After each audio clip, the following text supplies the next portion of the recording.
ย่านมันใหม่รถได้ยินเสียงระเบิดได้ยินเสียงระเบิด2-3เทื่อนี่แหละรถติดก็เลยเดี๋ยวนี้แต่ย่านมันพดออกได้บ่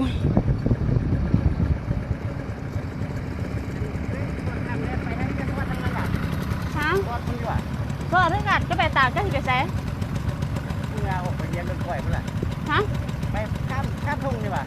ก็ไปจะเลี้ยวขวาไปขี่สุดทางเลยนะสีทางเพิ่นจะเลี้ยวสวนจะงอขึ้นไปในบ้านแม่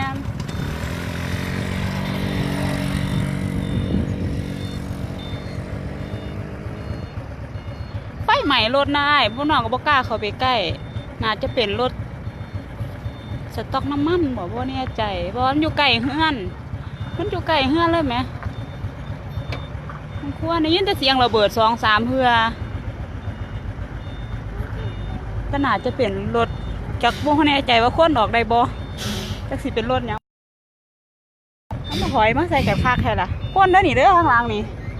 โอ้ยหลีกรถมาตะย่าน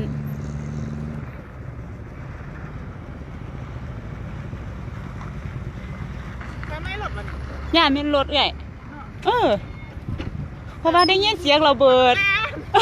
เขาย่าแล้วได้ยินเสียงระเบิดก็แล่นเลยเข้ามาได้ไฟใหม่ยังน่ะย่านเป็นรถใช่ป่ะย่านเป็นรถว่าไปเดินนั่นรถเลยได้ยินเติม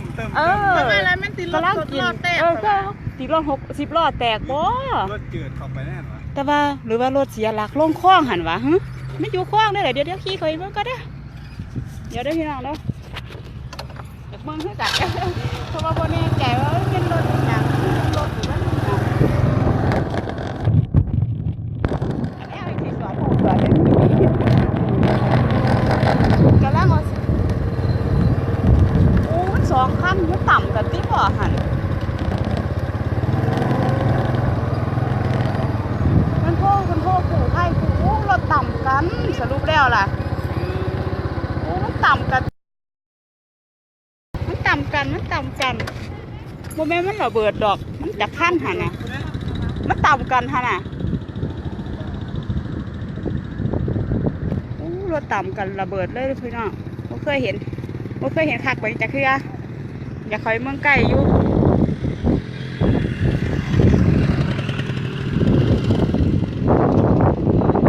ค่ะอยู่แถวเมืองไงค่ะโอ้เป็นตาญาติอีโตนได้ออกได้บ่เนาะมันจ่ายค่ารถพุ่นมาโอ้เนาะเดี๋ยวบางอีกก็ได้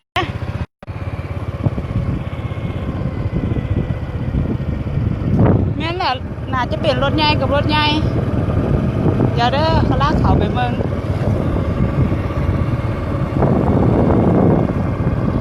สวนหูสวนเห็นดีแน่เป็นตาญาตินั่นสินะโอ้มันรถคันเดียวมันพอนี่เราเด้อว่ากล้าเข้าไปใกล้รถสิมาลีดแอวตื้มโอ้แตกรถพ่วงคนขับไปแซ่ละบัดนี้นะโอ้ยเนาะ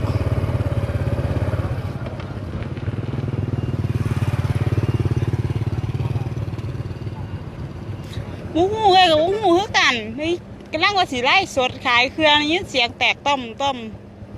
มันรถพ่วงกับรถหยังไงกับบ่แน่ใจมันนะแต่โอ้ยเนาะรถก็เสียดายชีวิตคนหันดอกพี่ตุ่นเขาเจ้าออกได้บ่ล่ะใบหลีได้ดัง2-3 บาทแล้วก็ได้ยินเสียงระเบิดขึ้นเลยนะกูไพ่คือกูเห็นมากพี่คนโทษกูไพ่เราอะโอ้ยยังแตกดูโอ้ให้อยู่ไก่เฮือนใหญ่นะพ่อบอลพวกโตโค้งลงรถลงหันนะบอลนั่นไก่มาน้อยนึง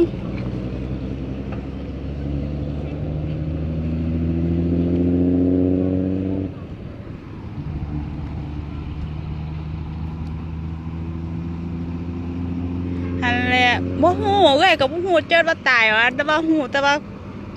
มันไวเลยบ่พอ3เลยที่สิมาออกจากรถท่าน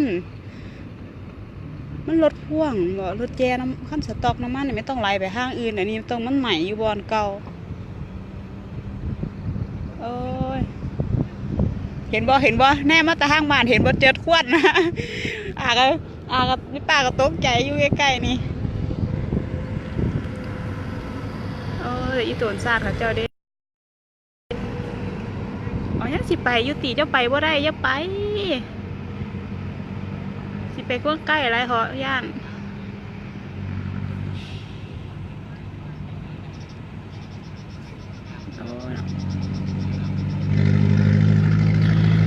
เอ้ยกับวงงู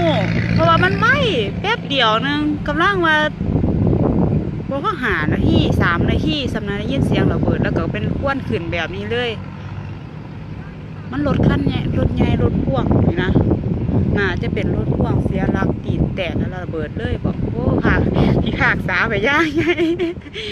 พี่ขากสาไปย่างไงถอยขึ้นพี่น้องถอยขึ้นไปว่าได้โอ้อยากหัวว่าคนที่ในรถออกได้ปะเนาะเอ้าอุ้ย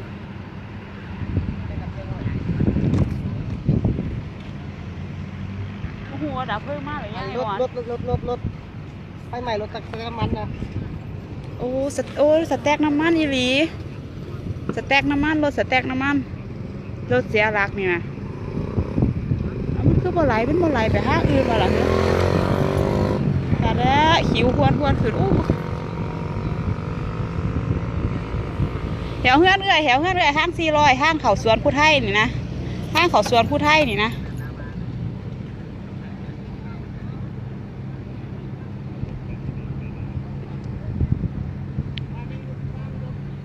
ห้างเขาสวนผู้ไทย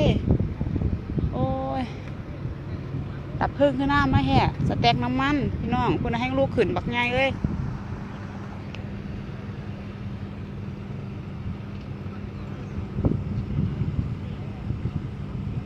อยู่ห้าง450 ปีเด้อห้างไปสวนผู้ไทยเด้อโอ้ตายเดี๋ยวคอยรถกันเด้อย่านได้หักสารแน่มาใกล้คอยก้อนย่านขวางทางใหญ่เลย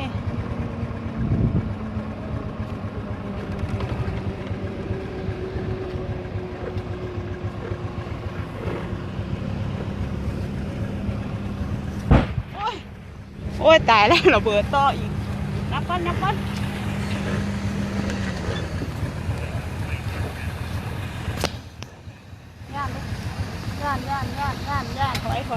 อยย่าน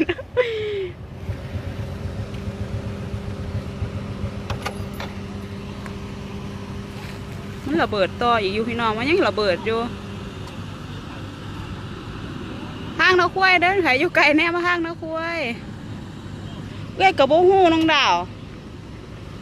เอ้ยกับโบหูเพราะว่าโบหูว่าของบริษัทใด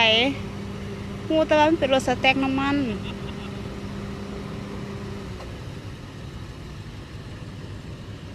หูแต่ว่ามันเป็นรถสแต็กน้ำมันนะเพราะว่าไฟไหม้คักโคตรมันบ่เห็นอย่างเลย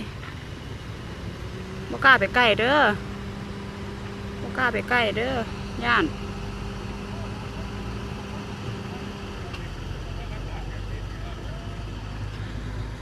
กูให้บ่เห็นป่านนี่ประมาณได้10 นาทีแล้วนี่20 นาทีสิได้แล้วได้นี่รถสแต็กน้ำมันรถน้ำมันเนอะรถขนน้ำมันนี่แหละมึงส่งพระเจ้าว่ารถสแต็กน้ำมันก็เป็นตาย่านอุ้ยยังแตกออกมาเรื่อยๆอยู่ได้พี่น้อง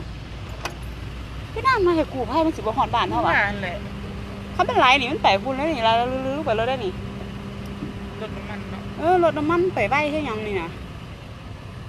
นี่ยินแต่เสียงเราเปิดตอนกินข้าวอุ้ยคนละว่ามันติดรูสิบล้อแตกขอได้ถอกใส่อีน้องคนละว่าแม่มาอีเมลยังกับแตกสู้รถ10 ล้อที่บอกแม่มากินข้าวที่หน้าว่าปืนใหญ่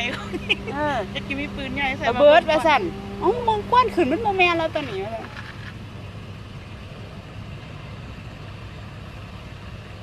ไก่กันอยู่เป็นตาญาเพื่อนนะแห้งวูออกหน้าออกหลังแห้งวูคนรถเขาออกไหนได้เนาะหันเลยอยากหัวว่าเจ้าของรถเจ้าของรถออกได้บ่ไว้ได้เหรอไงขั้นออกไว้ขั้นออกขั้นหรือเธอแล้วโศกดีได้เหรอ มืดเดียวหนึงบ่ซะ3 นาที เดี นึ ยว ง อันปรุงหม้อแกง อ๋อเขากำลังสิกินข้าวว่าสิขายเครื่องอีแม่หันจนหัวใจสิวายอุ้มหลานแลแล้วเล่าหั่นนะ อ้ายใหม่เบิ่งฮอดอันนั้น ห้าง450 ปี อยู่แถวเขาห้างเขาสวนผู้ไทยเลยนะแต่หากคนละฝากห้างกับสวนผู้ไทย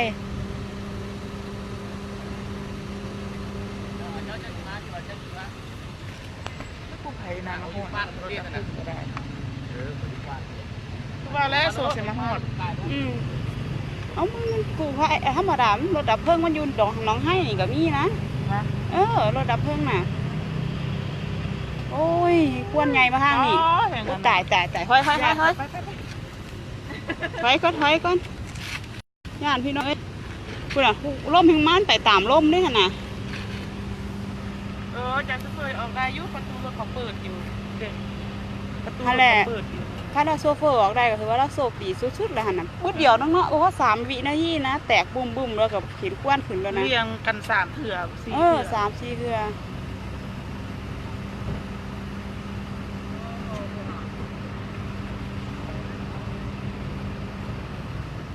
แล้วประตูรถคนไขอยู่ ก็ลืมเอาโทรศัพท์มาเฮาก็ได้เนาะ ถ่ายไม่บัวเบิ่ง ไม่ไล่สวดแล่นี่นะ ว่าได้หายหูบเดี๋ยวไล่สวดในเมืองรถเมืองน้ำกันไม่เคยเห็น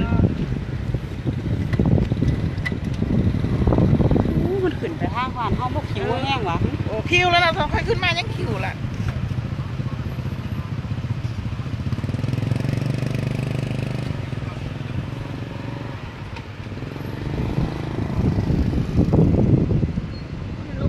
เอ้ยกับบุ้งูตัวบี้นักหนาจะเป็นรถสแต็กน้ำมันรถสแต็กน้ำมันเราขี่ไม่ดีได้ยินเสียงระเบิดขึ้น3 เทื่อแล้วก็คว้านขึ้นเลยแต่เอ้ยกับบุ้งูว่าคนขับรถออกได้บ่แต่เห็นประตูไข ประตูไข ประตูรถไขอยู่ประตูรถไขอยู่อู้อยู่นี่นะตัวบี้ห้างกันเขาสวนผู้ไทยเลย คนแรกกับเจ้าหน้าที่เขากำตัวป้องกันตัวลูก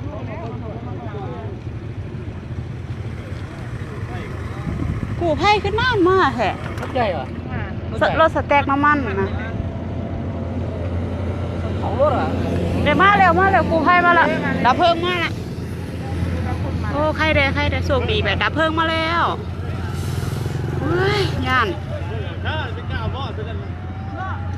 แม่มันใหม่ย่ามล่ามไปข้างเงินนั่นเลย แล้ นะ วมอเข้าเอาได้ประทับ เป็นตาย่านพี่น้องบ่เคยเห็นอ่ะปิงกับบูคือกันว่ามันต่ำกันวะหรือว่ามันเสียหลักได้ยินแต่เสียงเราเบิด ได้ยินแต่เสียงเราเบิดถึง3 เทื่อ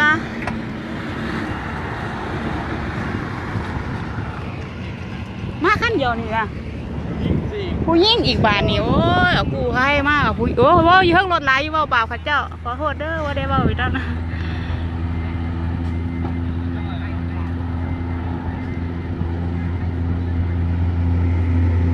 กูให้มาแล้วพี่น้องกูให้มาแล้ว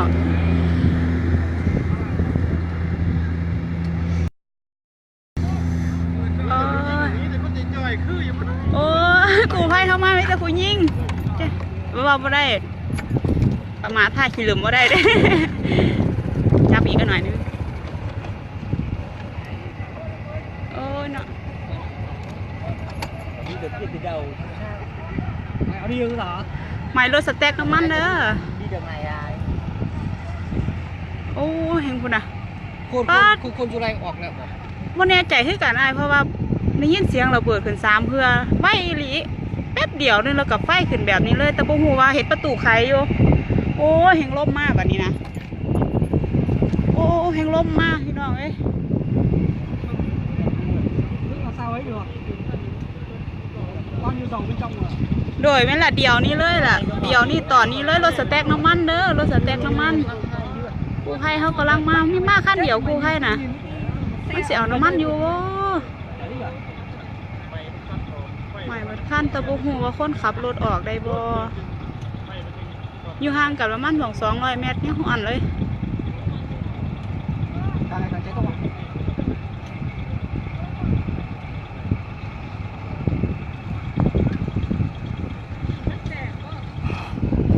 เขาก็ยานตีนแตก พอได้ยินเสียงระเบิด3 เทื่อนิดเดียวนึงได้แม่นิดเดียวนึงนะ3 เทื่อนะเขาก็จุดตกใจคือเราเขามามีระเบิดแถว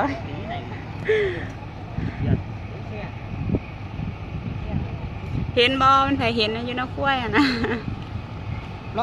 น้อย นั่นแหละเป็นตาย่านอยู่ใกล้ๆเฮือนนี่นะ ค่ายได้ก่อนตั้งดิเด้ตั้งอยู่ไร จะไปลงค่ายวะจะลงเส้นนี้ก็ได้นี่ก็ตามแล้วยิ่งซื่อๆไปเลยนี่ลงไปแล้วก็มันไปตามเส้นทางตัวแนมเพียนนี่ยิ่งซื่อไปสุดเราเลี้ยวขวาเราใช่ มันไกล จอมที่ตามขึ้นมาทั้งเพิ่มก็ได้นะ โยมพามนี่ก็ ไป ได้ ได้เอ๊ะ สงครามนี่ต้องมองไป ยานดิ ถ้าก็ฮอตเวสเลยเขาถามไปทั้งบ้าน ไปตั้งเลย มันเป็นตาย่านไปอีกก่อนเด้อมันเป็นตาย่านนี่นะ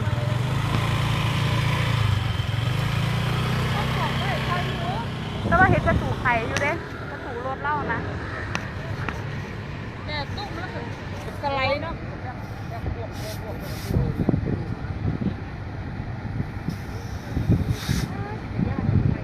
เป็นตาย่านนี่ว่า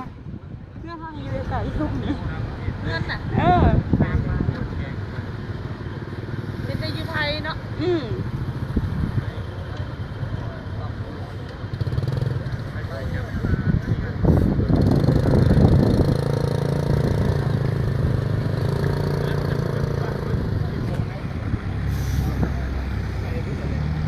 บ่คนลาว อยู่ใกล้เขตนี่ก็เลยว่าขี่รถขึ้นมาเมืองเห็นก็เลยว่าหายโอ้ยกูไผ่เฮาน่ะกูไผ่เฮามาคันเดียวนึงรถสแต็กน้ำมันคันหมองใหญ่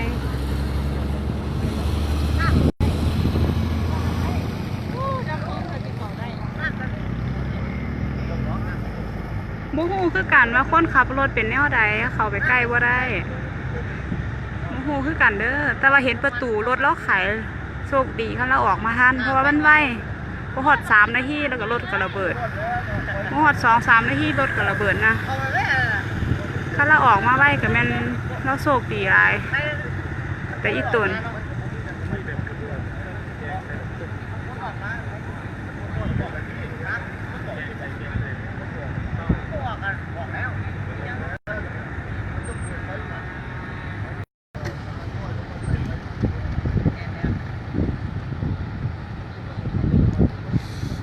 รถน้ำมันเด้อรถน้ำมันรถสแต็กน้ำมันเด้อรถขนส่งน้ำมันนี่แหละถ้ารถธรรมดาบ่ควรโดนกว่านี้ลูกค้าบ่ควรโดนกว่านี้ดอกย่านมันรถอัน อยู่ไก่แท้บ่ไก่แต่บ่ญาติว่ะ คนกำลังล้างว่ามึงบ่เคยเห็นแบบนี้แต่เพื่อนพี่น้องเอ้ย ระเบิด ได้ยินแต่เสียงระเบิดนะ พันเดียว เที่ยวว่าไง เพราะว่ารถต่ำมัน2 คันเนี่ยนะไปรอบเพื่อนรอบรถ2 คันต่ำกัน แล้วเนี่ยมือเขาคือละ2 คันเลยแต่ว่า เพราะ เขา ว่า จะ 2 คัน 2 คัน เที่ยวว่าอะไรตับกันไปทั้งสองนั่นแหละแล้ว ใหม่ทั้ง2แล้วก็ออกว่าหันดอกค่าดาวเป็น2 คันแต่ทราบแต่ว่ารถสแต็กน้ำมัน รถสแต็กน้ำมันแต่ว่า ก็ไปทั้งนี้แล้ว แต่ไม่ได้ยินเสียงระเบิดนี่นะเขาตีรถแตกมันต่ำกันด้วยดังแห้งแฮะ จนงอกม้วนกุ้มเลยจะมีเสียงตุ้มกันไฟลุกแล้วจัง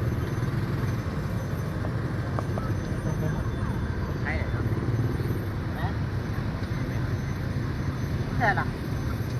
เอาขอยืนนานด้วยนะเพิ่ง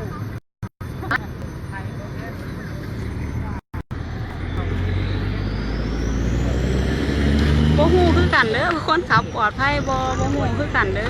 แม่นแล้วต่ำบ่แน่ใจว่ามันต่ำกันแล้วเพราะว่ามันได้ยินเสียงระเบิดขึ้น3 เทื่อแล้วก็ควนขึ้นแบบนี้แหละมันใหม่เลยนะคันต่ำกันนี่บ่แน่ใจว่าต่ำกันบ่เด้อบ่แน่ใจเพราะว่า เพราะว่ามันควนขึ้นไวแล้วก็ได้ยินเสียงระเบิดขึ้น3 เทื่อได้ยินเสียงขึ้นระเบิด3 เทื่อแล้วก็ควนขึ้นแบบนี้เลย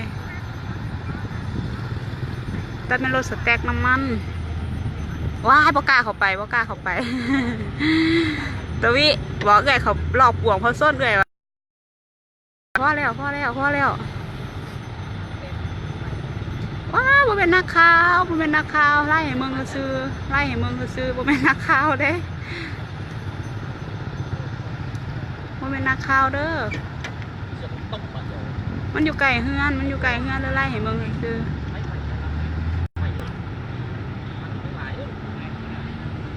อยู่ห้าง450 ปีรถน้ำมันเด้อรถสแต็กน้ำมัน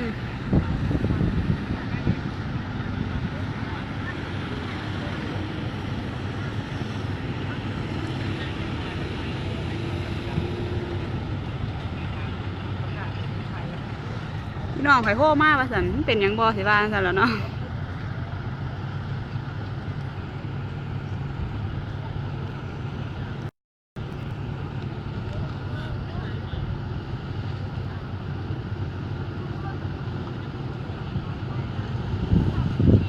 วิว่าหมอดซอยเพื่อนไหนวิกูให้เขาต้องการพนักงานนะนี่กูให้มิตรผู้สาว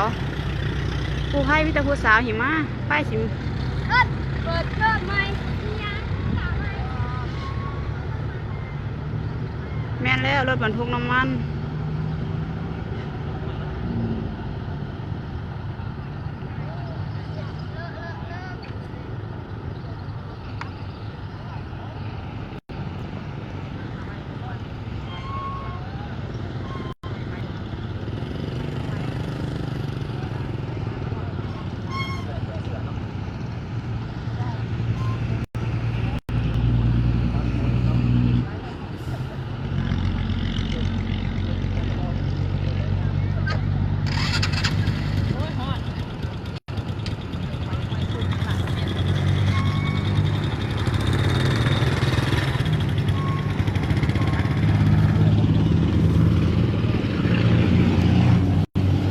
ใกล้ลูกค้า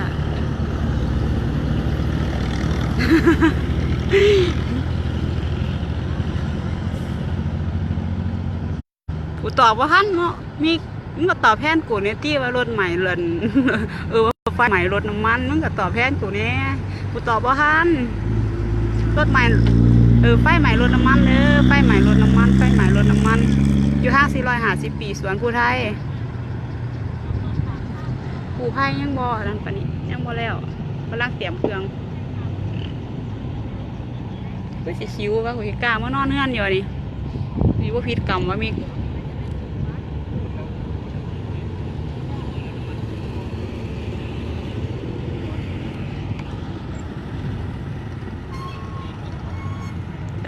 ตอบซอยกูแด้เว้ยตอบซอยกูแด้แมนตอบซอยกันสิกลับแล้วนี่ลูกหายอยู่เฮือนมึง สิกลับแล้วนี่ลูกนอนหายอยู่เฮือนมึงแม่รักมันมึงเซ้ยมกล้าเข้าไปแล้ว ย่านคนก็ไล่เด้รถตีเป็นแถวเลยเอานี่มกล้าเข้าไปแล้วเด้อพี่น้องเอ้ยย่าน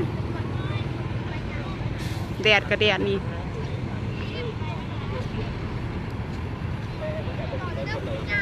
โมโหคือกันแม่คิดด่าว่าคนขับออกได้ปอเพราะว่ามันไวประมาณ3 วิ 4 วินาทีนี่แหละเสียงระเบิดขึ้นโมโหว่าคนออกได้ปอแต่เห็นประตูรถไขเด้อประตูรถไขอยู่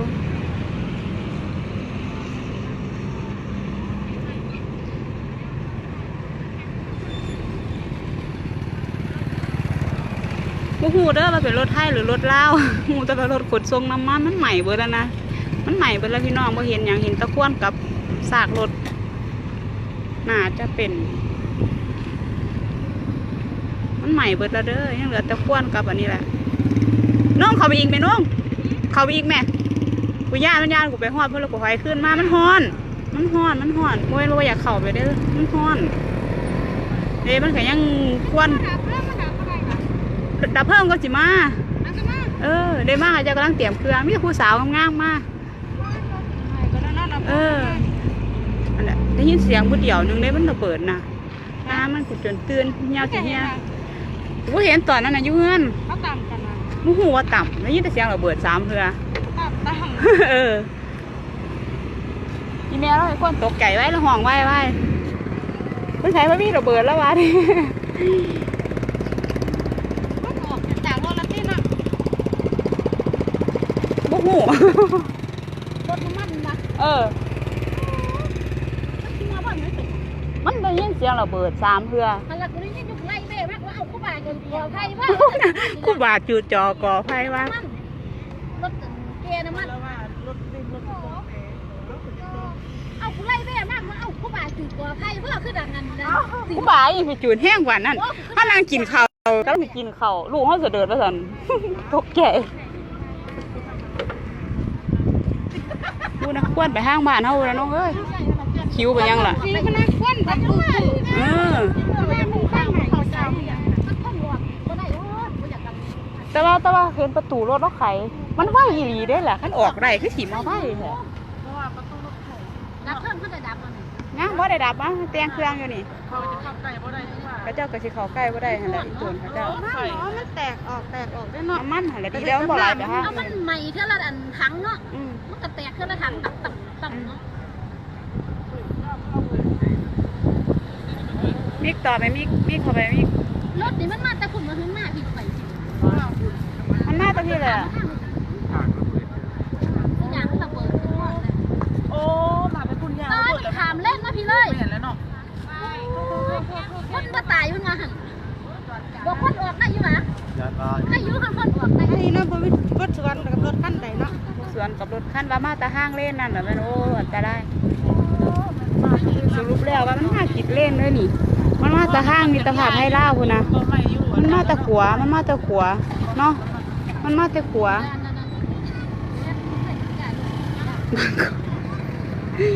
อีมิกมีเห็นหนึ่งอยู่อ้าวมันก็เป็นนักข่าวซอยคุณเลยดิอ้าวมันก็หัวอยู่มิกมีเห็นหนึ่งอยู่หัวหยังมันก็ตอบซอยคุณเลยดิอยู่ล่าวเขานี่เด้อรถบรรทุกไทยเด้ออยู่ล่าวโอ้ยเข้าไปใกล้ๆบ่ได้มันฮ้อน อยู่ข้างบ้านเฮาเหรอเดชสวรรค์อยู่แถวสวนเจ้านี่นะเดชสวรรค์อยู่แถวสวนเจ้านี่แหละ เพราะว่าอย่างรถแตกมันมาแต่เลนจำได้ไหมขามเลนเลย อย่างรถแตกแล้วค่ะ พุ่นถามฮอดป้ายรถเพื่อสิหูป้ายรถ มันจะไปเห็นมันไปมันก็ เพื่อสิไปเห็นป้ายรถป้ายลูกเบิ่มๆอะไรนั่น ใครจะฆ่าเขาก็ขอรับนะคนมาในอันตอนแตกคนแหละ แม่นอยู่แถวสวนนี่นะอยู่แถวนี่สวนเจ้าก็อยู่แถวนี่ พวกแตกแล้วสิล่ะไอ้ มันอยู่ใกล้ๆสวนใกล้ๆหน้าเฮานี่แหละ ลูกเทียมฉันโอ้ยไอ้เมื่อยังกล้วยอยู่พี่วันจันทร์ไม่ไหมยังรถน้ำมัน มันอยู่แถวสวนเฮานี่นะเดชสวรรค์แถวงานเฮานี่แหละใกล้ๆกันนี่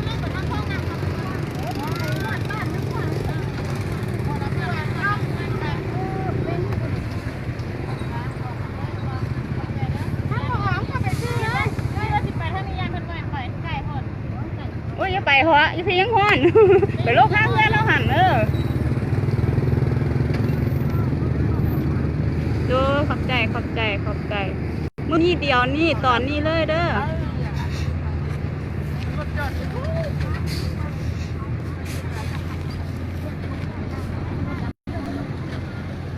มันขามเล่นมากเลยนะลูกค้าว่าจะรู้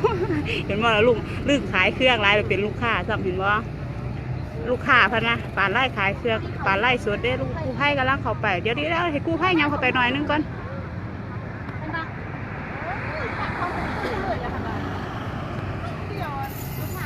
มันน่าจะเป็นพุ่นแหละ มาซอยกันได้ไหมมาซอยกัน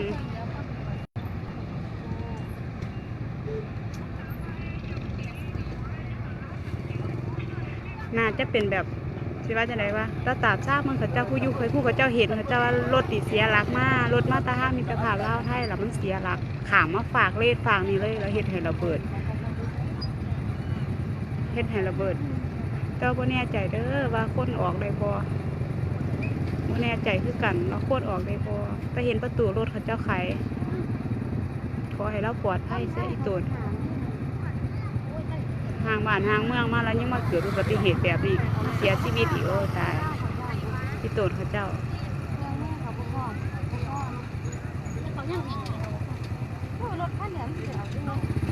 เราดับเพลิงมาขั้นเดียวเดี๋ยวนี้นะ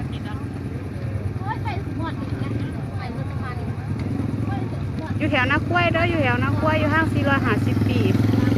แถวนักกล้วยห้าง450 ปีห้างเขาสวนภูไทยเด้อคนละฝากข้างกับสวนภูไทยพวกกล้าเขาไปใกล้ตากแดดอีกกระห้อนแล้วนี่นุ่งขายอย่างนุ่งชื่อเนี่ยชื่อหนูวะนั่งดูข้างว้ายอย่าเฝ้าที่ไปแสงไปขายห้างไหนก็ได้เอาเงินขึ้นมาน้ำเงินอยู่เงินจังหน่อยก็ไม่ห่วยให้กูเก็บข้าวก็หน่อยนะฮะมึงว่านักคนกูได้เป็นนักห้องกูไม่นักข้าวเราหยอกก็เปลี่ยนดอกไงเบา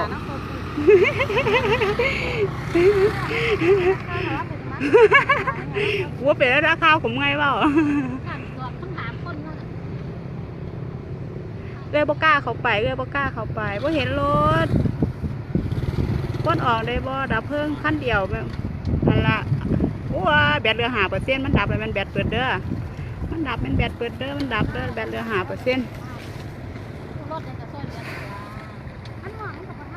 แบตเหลือ5%เด้อบ่กล้าเขาไปบ่กล้าเขาไปมันยังระเบิดอยู่ได้โดนๆมันระเบิดเทื่อนึงอยู่บ่กล้าเขาไปเด้อแม่นบ่ไอ้เตี้ยรถสแต็กน้ำมันกับรถหอกดินต่ำกันใช่ปะอันนี้เขากับโบหูได้เขาเห็นแต่รถสแต็กน้ำมันนี่นะ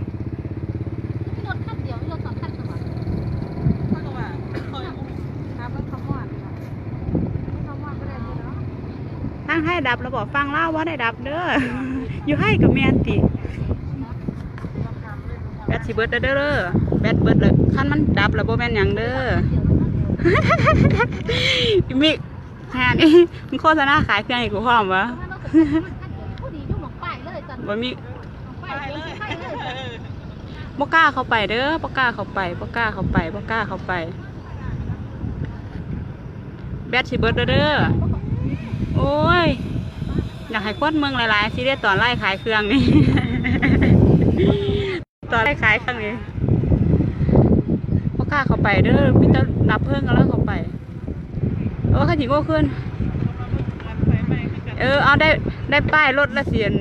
ติดตามไว้ด้วยสิหายหุบลงให้มึง ได้เลขป้ายรถละสิหายหุบลงให้มึงเดี๋ยวนี้นี่ยังเพิ่งบ่ใกล้ญาติเข้าไปเห็นว่าลมมาแห้งเลยเดี๋ยวนี้นะ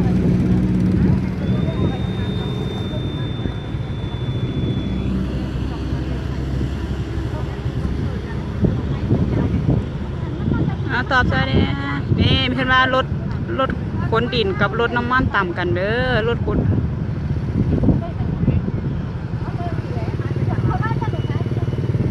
มันยังระเบิดอยู่ได้แบตเปิดสากว่าฮั่นเพื่อนอยู่ลุมพูนผู้หญิงมาสากแบตโง่ขึ้นทำไมเพื่อนเอาเพื่อนดับแล้วล่ะ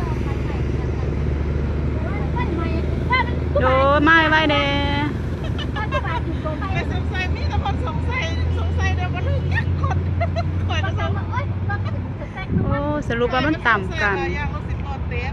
ในท้องที่ท้องกันใส่อีกบัดต้องทำแบบปืนใหญ่